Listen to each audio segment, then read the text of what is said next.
নির্বাচিত সরকার আসলেই বিপদে পড়বেন হাসনাত সার্জিসরা। হাসিনা সরকারের পতনের পর থেকে এখনো অবধি বৈষম্য বিরোধী ছাত্ররা চিৎকার করেই বলছেন কাউকেই কোনো ছাড় দেবেন না তারা।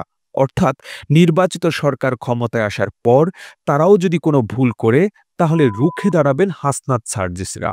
অন্যদিকে চেয়ারকে সুরক্ষিত রাখতে রাজনীতির সূক্ষ্ম পরিকল্পনার অন্যতম হাতিয়ার প্রতিপক্ষকে দমিয়ে রাখা, সেই হিসেবে নির্বাচিত সরকারের কঠোর নজর থাকার কথা বৈষম্য বিরোধীদের দিকে, যারা শেখ হাসিনার মতো ক্ষমতাধরকে মাত্র ১ মাসের আন্দোলনে পালিয়ে যেতে বাধ্য করেছে। তাদের বিষয়ে যে কোনো রাজনৈতিক দলই সচেতন থাকবে। সাম্প্রতিক সময়ে বেশ কিছু বিষয় নিয়ে রাজনৈতিক দলগুলোর সাথে তাদের মতপার্থক্য দেখা যাচ্ছে। রাজনীতি বিশ্লেষকরা বলছেন যে সরকারি ক্ষমতায় আসুক না কেন তর্জনী তুলতে পারে এমন পক্ষকে দমিয়ে রাখাই রাজনীতির অন্যতম প্রধান কৌশল। সে হিসেবে সেফ এক্সিট না পেলে নির্বাচিত সরকার ক্ষমতায় আসলে বিপাকে পড়তে পারেন হাসনাত সার্জিসরা। অন্তর্বর্তী সরকারে বৈষম্য বিরোধী ছাত্রদের প্রতিনিধি হিসেবে রাষ্ট্র পরিচালনার দায়িত্ব পালন করছেন আসিফ মাহমুদ এবং নাহিদ ইসলাম। কোনো কোনো ক্ষেত্রে তাদের সমালোচনা করতেও ছাড়ছেন না আন্দোলনের নেতৃত্ব দেওয়ারা। তাছাড়া রাষ্ট্র পরিচালনার দায়িত্ব নিয়ে আগেই আসিফ নাহিদরা বলছেন রাষ্ট্র সংস্কার করে নির্বাচিত সরকারের হাতে ক্ষমতা বুঝিয়ে দিয়ে সাধারণ মানুষের কাতারে চলে যাবেন তারা। কিন্তু হঠাৎ করেই চাউর হয়েছে হাসনাত সার্জিসরা নতুন রাজনৈতিক দল গঠন করতে যাচ্ছে আওয়ামী লীগ শূন্য বাংলাদেশে।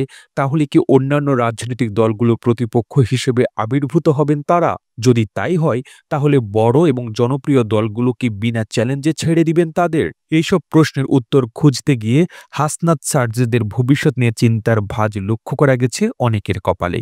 একটি সূত্র থেকে জানা যায় হাসিনা সরকারের পতনের আন্দোলনে হাসনাত, সার্জিস, নুসরাত, নাহিদ, আসিফদের অনেকগুলো প্ল্যান ছিল। প্ল্যান এ কাজ না করলে তারা প্ল্যান বি, সি সহ কয়েকটি প্ল্যান করে রেখেছিল। তবে সরকার পতনের পর রাষ্ট্র সংস্কার করে নির্বাচিত সরকারের হাতে ক্ষমতা বুঝিয়ে দেওয়ার পর তাদের এক্সিট প্ল্যান কি হবে সেটা নিয়ে তাদের কখনো চিন্তা করেনি। তবে চলমান পরিস্থিতি বৈষম্য বিরোধী আন্দোলনের নেতাদের এক্সিট প্ল্যান নিয়ে নতুন করে ভাবিয়ে তুলেছে। সবকিছুই যারা নেতিবাচক দৃষ্টিতে দেখেন তারা তো গুজব রটিয়েই দিয়েছেন। নির্বাচিত সরকার ক্ষমতায় আসলে অস্তিত্বই থাকবে না হাসনাত সার্জিসদের। নিজেদের স্বার্থে হলেও এদের বিষয়ে মাইনাস ফর্মুলায় যাবে ক্ষমতাসীনরা। এই গুজবকে আবার তুড়ি মেরে উড়িয়ে দিতে পারছেন না ছাত্রদের একটি অংশ।